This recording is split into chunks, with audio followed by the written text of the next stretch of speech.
1 second. We are recording. Introduce yourself and start. Hi, everybody. I'm Amichai Cohen, Rabbi Cohen, and so I guess we're gonna start the class right now. First official recording, right, Steve? That's right. All right. First official recording. All right, whatever it is. So let it go. So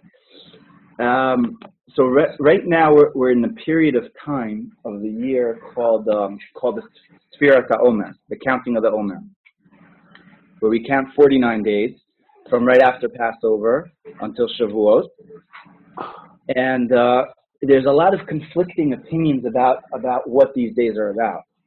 On the one hand, these days are like considered Chol HaMoed. They're considered the intermediary days between a holiday. So they're very, very high days. That's what the Ramban says. Rabbi Moshe ben Nachman, the Nachmanides, says that it is considered like a holiday. Each one of these days, like from Passover until Shavuot, we have 49. Well, not 49 days. We have 48 days. No, 49 days that are considered Chol HaMoed, intermediary days. So it's like a holiday. Each day is like another, it's another level of a holiday, a miniature holiday until we reach Shavuot. That's one way of looking at it. Another way of looking at it is according to the Arizal, these days are called days of katnus. They're called days of constricted consciousness. That the consciousness of these days are very, very limited, and a lot of negativity occurs during these days. It's a day.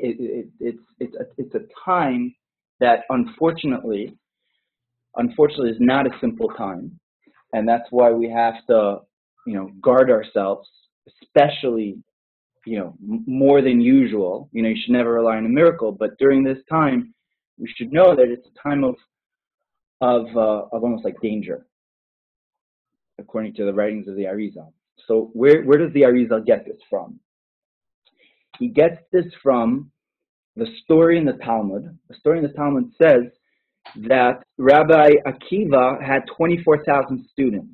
Actually calls them pairs. He had 12,000 pairs, chavrutot, that studied with each other, and they all died during this period of time.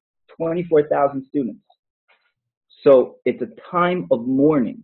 So just to give you like an estimation of just like a feeling of what's going on over here, like 24,000 students died from Pesach up until Shavuot. That means in one period of time. That means that each day, if you divide 49, 24,000 by 49, you get an average of what? About 600 stages a day, which, if you think about it, it's mind, boggles the mind. We're not talking, every person, of course, is is extremely important, but these were like the leaders of the Jewish people. They were the cream of the crop. They were the highest.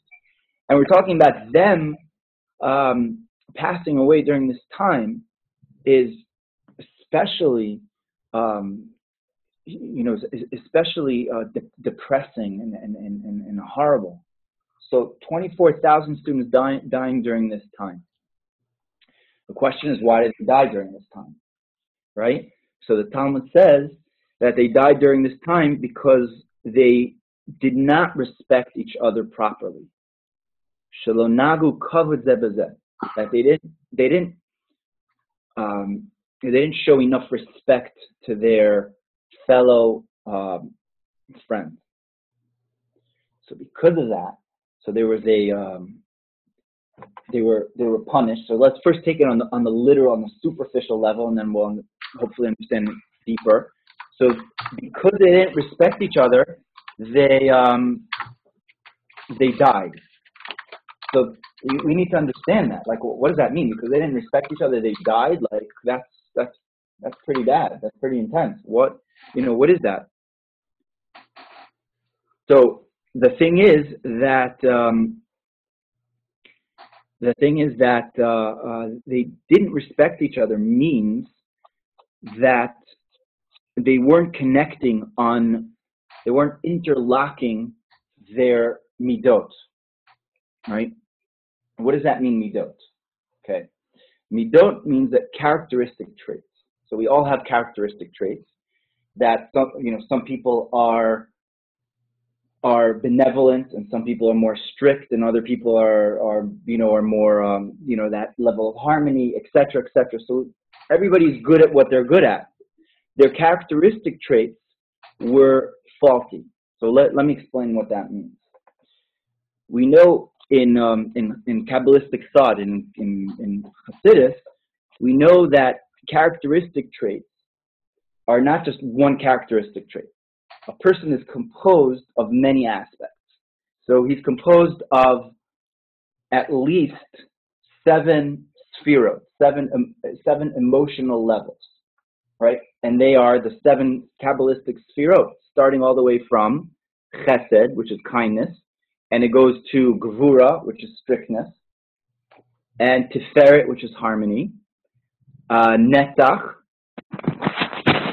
which is strength, hod, which is humility, yesod, which is bonding, and then we have malchut, which is basically the totality of everything. So let's just explain what that means. Okay, so we know we have 2 opposing emotional levels within us. We have chesed, which is kindness, and then we have strictness, which could clash potentially, right? So where do they clash? They clash in the realm of chaos. Okay, in the realm of chaos. When we talk about chaos, when we talk about the sefirot being independent and of themselves, meaning that they're majority light. So we have majority light, and we have less vessels. The lights can't coexist with each other. That's what's explained in the writings of the Arizal in Hasidic thought. When there's a lot of light and less vessels, it means that the lights can't come to terms with each other. Okay? That's the world of chaos. So what's the world of tikkun? The world of tikkun means the world of fixing. The world of fixing means that there's more vessels than light, which means that the conflicting and opposing emotional sefirot could come to terms with each other. So you could have somebody that's chesed, you could have, the boy or whatever, the man is chesed and the woman is gevura, but they can make it work. They don't have to be the same person. They could be even opposites, and they attract. Why is that? Because they have an understanding. But where does that understanding come? Where does that understanding happen? It happens in the world of tikkun, the world of fixing. So how does that happen? So we have 7 times 7. What's 7 times 7? 49. So 49 means that there's 49 ways, 49 sefirot that merge with each other. So within Chesed, within the week of Chesed, we have seven parts of Chesed. So we have Chesed, and we have Chesed of Chesed. We have Gevura of Chesed, strength of Chesed. We have Tiferet of Chesed. We have harmony of Chesed. Meaning that Chesed itself could be the raw sefira, which is very, very intense, or it could be that sefira which collaborates with the other sefira within itself. So let me give you an example. Let's say somebody wants to volunteer at the soup kitchen over here in Tzfat. A great mitzvah to do, to walk into that soup kitchen. They have that feeling of chesed within them. They want to do a kind thing. So they could walk in and pretty much not know what they should be doing, what their next step should be. So their chesed of chesed is telling them, I just want to go there, I just want to do good, but they're standing there and they don't know what to do, right? So the gevura of chesed, the gevura within chesed, channels that chesed for the person to stand back a little bit and think like, okay, I've got this feeling over here of chesed. Now where do I channel it? What do I do with it? Right? So I have to hold back and get instructions perhaps from somebody to tell me what to do. And then I go to tiferet of chesed. I go to that harmony of chesed. Now I'm actually kind of like involved in what I want to do. So I have that chesed, and then I have that gevura. I heard what I need to do, right? And then I have the netzach. The netzach is the actual proactive step, which means netzach to menasach means to take that walk, to take that proactive step. Where if I just had that feeling and I just had, I knew what to do, but if I didn't do it, took that proactive step, then I wouldn't have done anything. So that's netzach of chesed, right? Which is, by the way, this week is the week of netzach. The whole week, the energy of this week, it's the fourth week of the Omer is the week of netzach. So the whole week is about being proactive. It's about fortitude. It's being like taking like steps, proactive steps. So each week like means something according to the Kabbalistic sphera of that week. So today is actually harmony within Netzach, which we could maybe speak about a little bit later. So let's go back to that soup kitchen. So a person is now proactively involved in giving, right? So he could be giving, but he's like dropping the tray, on the table. Okay, I just gave. So, right, and I'm great because I gave. So humility, which is hod, says the person has to step back and realize his place and the merit, the zchut that I'm able to give. Not that I'm the giver and I'm like great, but the idea is that I'm able to give and I have like the opportunity to give. The idea of humility. I'm adding humility in this aspect. So I'm not just dropping it. I'm putting it down very kindly and I'm recognizing my humility over here, my place. That's code of chesed. What's yesod of chesed? Yesod of chesed, the sixth sphera, is bonding. So now I could put it down, and then I could feel my humility, but it's still me. Yesod says now I'm bonding with a person. I'm perhaps looking at them in the eye, and I'm exchanging a kind word with them. I'm having like a human interaction of some sort, and I'm actually connecting with them. And then Malchut of Chesed is everything put together. So it's the Chesed, right, with all of its dimensions. So the person is a person of Chesed. So he completed an action, of Chesed, starting all the way from the feeling all the way down to the presentation, to the end. So we see that Chesed has within it all the other spheres. And it's like that with every sphere. Every week has that. The week of Gevura has within it Chesed within Gevura. Has within it Gevura of Gevura. So let's just talk about that for a second. So Gevura is, let's take the example of a teacher in a classroom. So many times a teacher in a classroom needs to have that command of the classroom, and they can't just be, overly kind. They need to have, that structure in place. So there's like that gevura aspect, right, within some teachers. If they need to. I think that the best teachers are really tiferet, are really harmony, that they're able to sometimes give in, sometimes not. But let's take the example of gevura. So gevura, that teacher that's holding on to the ship, perhaps. So now they have that person handing in the report like a day late. Why'd you hand -10? No. But 1 second, I was sick, or this parent couldn't help me, or whatever the situation is. So there's the exception to the rule. So chesed is employed over here within the gevura of the teacher. So there's, right, bringing in chesed. Gvura of Gvura is like that, steadfast rule that's not going to change, or it is what it is, and sorry. The Gvura, the strength within strength, and we know really that's ultimately the greatest sweetness.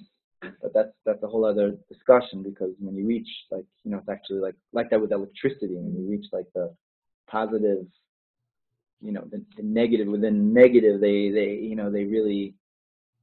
really create. I forgot what it was, but they create the two negatives, create a positive, right? Even in math, like that. But in electronics, I think it's like that in some sort of electronics. But anyways, then comes Tiferet of Dvura. So you could go on with this, with this analogy, through all the Sfirot for 49 days. So the Sfirot include that level of tikkun, that interconnectedness, that every day has its unique sphere of connecting within the other Sfirot, the 49 levels. So let's go back to Rabbi Akiva's students. So Rabbi Akiva's students, we first have to understand who Rabbi Akiva was. Rabbi Akiva was, it says about Moshe Rabbeinu, that Moshe Rabbeinu went ahead in time. He had this time machine of some sort, that he went ahead in time and saw all generations, and he came to the generation of Rabbi Akiva. And he's like, who's that great rabbi? I don't understand, what he's even talking about. He sat in the class of Rabbi Akiva, and Moshe couldn't understand what Rabbi Akiva was saying. So to understand how great Rabbi Akiva was, and he's standing there, it's like Moshe sitting there in the back. I don't get it. And the Gemara says he was feeling bad inside. He was like, oh my God, I can't get it out. I spent time in Mount Sinai. I learned from God, but I can't learn from this man. This man must be either something wrong with me, or who's this man? And Moshe said, God, let the Torah be given by him. Why'd you give it to me? He's so great. Give it to him. So Hashem said to Moshe, don't worry. Stay tuned to what Rabbi Akiva is going to say. But a student asked Rabbi Akiva, so how do you know this? All this information. So Rabbi Akiva said, it's all a Masorah. It's all passed down from Moshe to Moshe on Mount Sinai. So how do I know this? Rabbi Akiva said, I know this because Moshe said it on Mount Sinai. So Moshe said, good. I feel better now. So so the lesson of the Gemara is pretty much that Moshe set everything in motion, and the sages, the latter sages, all interpreted Moshe's writings. Moshe, Mount Sinai, the Torah of Ktav, the Torah of the written Torah, and it went back to its root, which is the difference between the written Torah and the oral Torah. What's the difference between the Torah Sheba'al Peh and the Torah Shebechtav?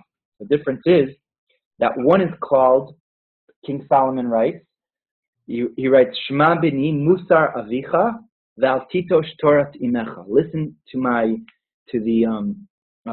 the edicts of your father, and don't forsake the Torah of your mother.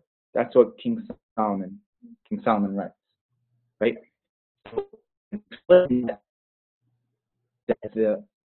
the father is the idea of the written Torah. Torah Shebechtav is the written Torah. And the Torah Sheba'al Peh is the mother, is the oral Torah. So what's the difference between the father and the mother? The idea is that the father has a pretty limited role in the conception of the child.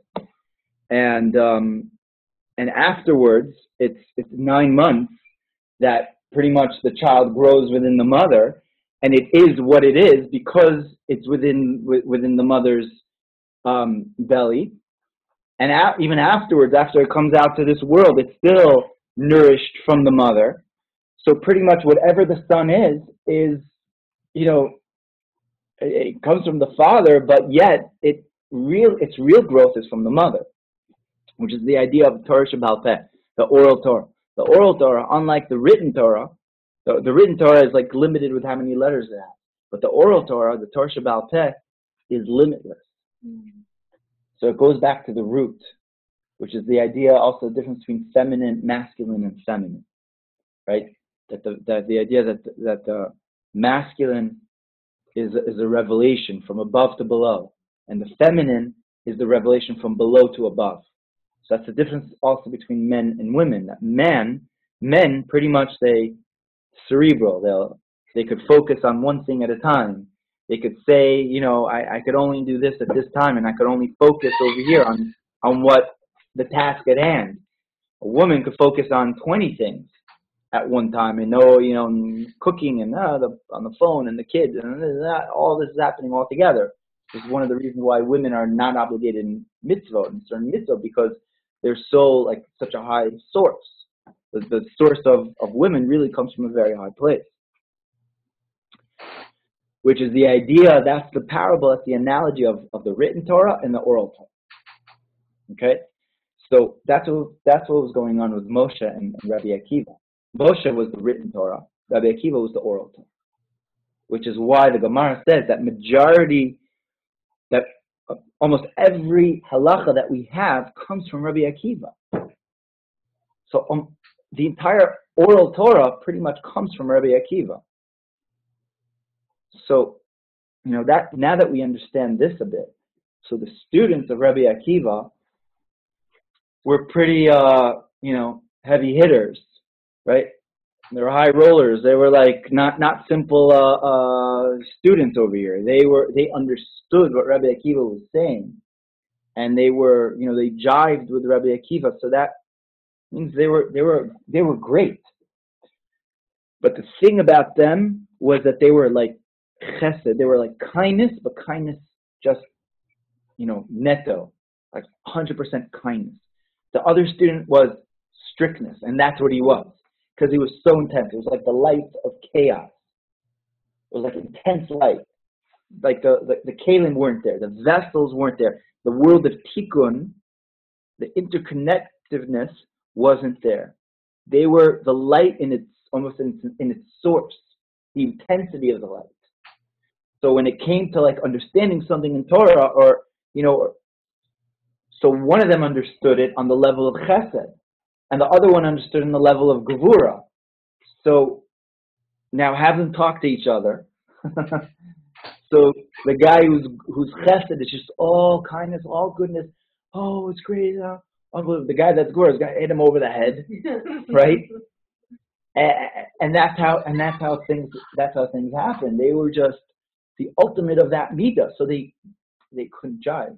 They couldn't interlock. They couldn't have that mesh. They couldn't have that tikkun over here. So that's what the issue was. And they died. Doesn't mean that they died. It means that just like this world says that before this world was created, says that there were great lights before the world was created. God tried the level of din, which is the world of chaos, and there were broken vessels. It's explained in the Midrash and Kabbalah that before the world existed, right, there were other dimensions, which is why, by the way, I mean, it's not like a contradiction. Many people think, oh, well, what about, this happened before, the world was created, etc., etc. It's not a contradiction, if we understand properly, what happened before the worlds were created. But in Kabbalistic thought, before the world was created, there were lights of Tohu, and that clashed with each other.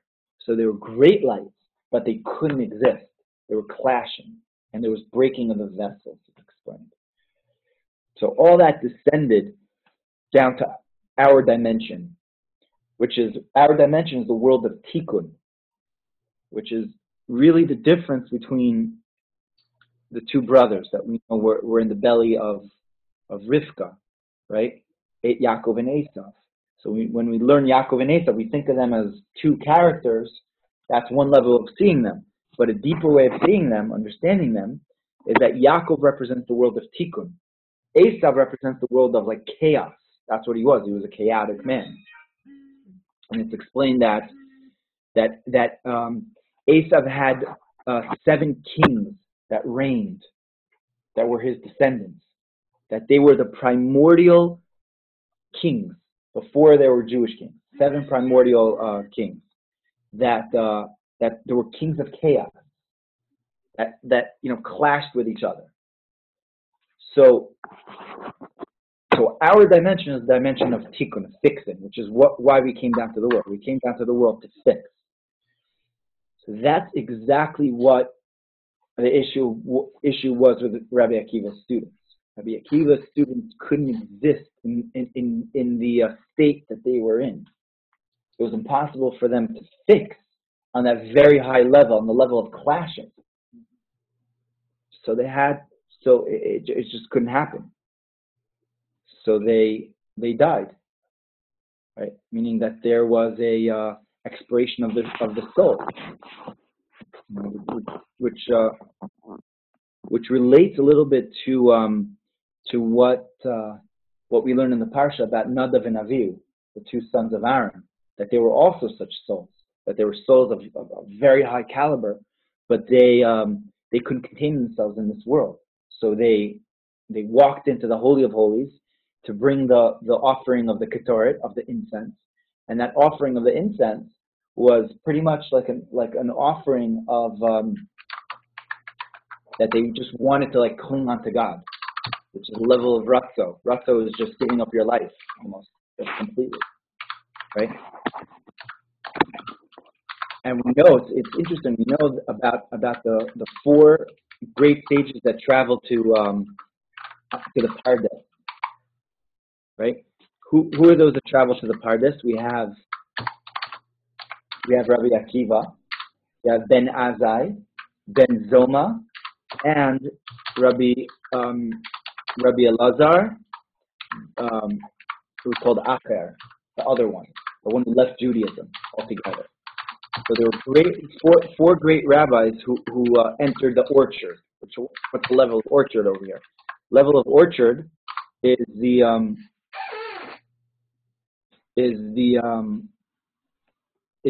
level of pretty much of going. Rabbi Aryeh Kaplan really explains this. The level of the orchard. The level of the orchard means that they went to the realm of the unknown, like the highest Kabbalistic realms that could be reached. So these 4 sages went, traveled there, whatever that means. So what happened was Ben Azai became crazy. He went up there and he lost his mind. Ben Zoma, when he came down, he couldn't get married anymore. He was like he lived in solitude almost. He was almost like a hermit in a way. Like he lived outside of whatever, which in Judaism is not really practiced. You're meant to be within this world and involved, etc., etc. And then you have Acher, the other one. Very famously, what happened to him? He left everything because he saw different dimensions up there, and he couldn't handle it.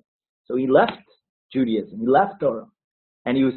The story is that he was still teaching Rabbi Meir, who was a student, Torah. So Rabbi Meir, the great Rabbi Meir, was buried in Tveria. So still used to go to his Rebbe, even though he wasn't like Torah observant or anything like that. But he was a genius and used to still learn from him. And they asked, how do you learn from him? What are you doing? So he said that I used to spit the shells and eat the fruit. That's how he learned from Acher. And the story goes, by the way, that he was traveling on a horse on Shabbat, Acher, and he was studying with him as his Rebbe was telling him. The Mishnah says here, he doesn't have, he's not observant or anything, but he had all this information, wealth of information, and he reached the edge of the city limits, and he said to him, he said to Rabbi Meir, he says, you can't go further than here. Up until here is Tchum Shabbos, etc. You can't go further than this.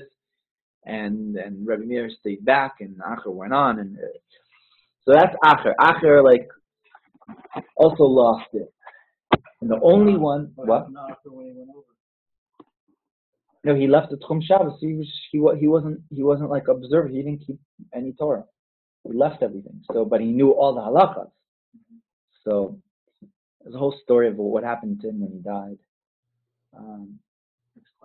Yeah. Yeah. Next class. But the only one that came out, that went in and left safely, was who? Rabbi Akiva. It says Rabbi Akiva nichnas b'shalom. Rabbi Akiva went in peace and left in peace. That's what it says. So Rabbi Akiva had this ratzo. It's called ratzo and shov.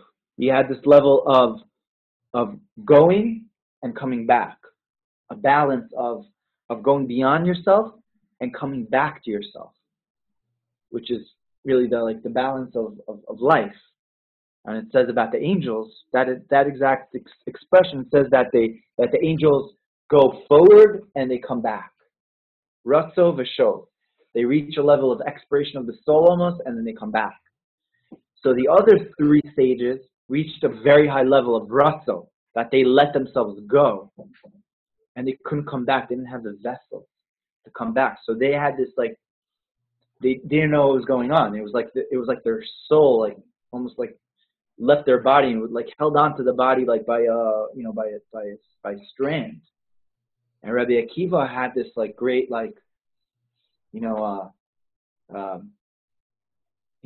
holiness or chi or whatever you want to call it, in meditation terms.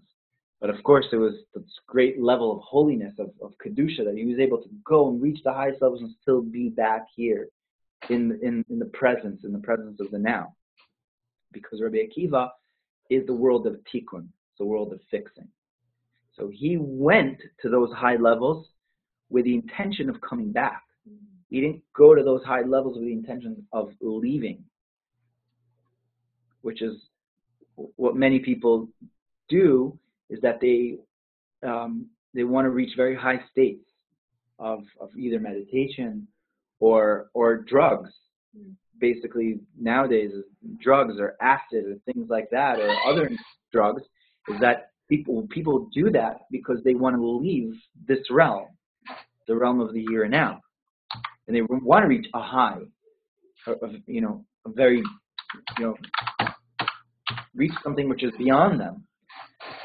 But the issue is that they don't know the balance of coming back, of having that give and go, right? And besides, drugs, especially acid and those intense hallucinogens could take you way out there and mess around with your brain, etc. And it won't ever be restored really on the way of being back, but to be back in the here and now, in a healthy way. But the real healthy way of doing it is to reach a very high level and to go, but then to be able to come back, which is why Akiva has the same letters almost as Yaakov, right? Yaakov had that ladder, and they say Rabbi Akiva is also a Gilgul, it had to do with the incarnation of Yaakov, because Yaakov is the idea of tikkun, right? And Akiva comes from the word Ekev. Ekev, Yud-K, Ekev is the heel of Yud-K, of God. The same idea of reaching a very high level, but being down here, right? So Rabbi Akiva was the only one that reached that partis and was able to come down. That's who Rabbi Akiva was. His students weren't like that, the first 24,000 students. Who were the next students of Rabbi Akiva? He had 5 students. Anybody know who they were? So we have Rabbi Yossi. So we have Rabbi Yossi. We have Rabbi Elazar. We have Rabbi Yehuda. Rabbi Meir, Rabbi Meir, Rabbi Meir, yeah, I think Rabbi Meir, and Rabbi Shimon Bar Yochai, the author of the Zohar. And it says after he had those 5 students, I mean, imagine Rabbi Akiva, this great Rebbe, 24,000 students, spending all of his life, like, nurturing them, giving them life, and then they're gone. So it says, the Gemara says that the land was desolate. That's how it describes the land of Israel, desolate. It was a catastrophe, So then Rabbi Akiva said, let me go, small. Let me have 5 students work on quality rather than quantity. And he had those 5 students. It says, after teaching those 5 students, he says that I'm okay with 5. Like, I don't have to, spread myself to 24,000. I could have 5, and that's okay also. And of course, the greatest one, Rabbi Akiva said about Rabbi Shimon, says, only me and Hashem know your true powers, who you are. So one of them was Rabbi Shimon Bar Yochai, the author of the Zohar, which of course connects to the stopping of the death of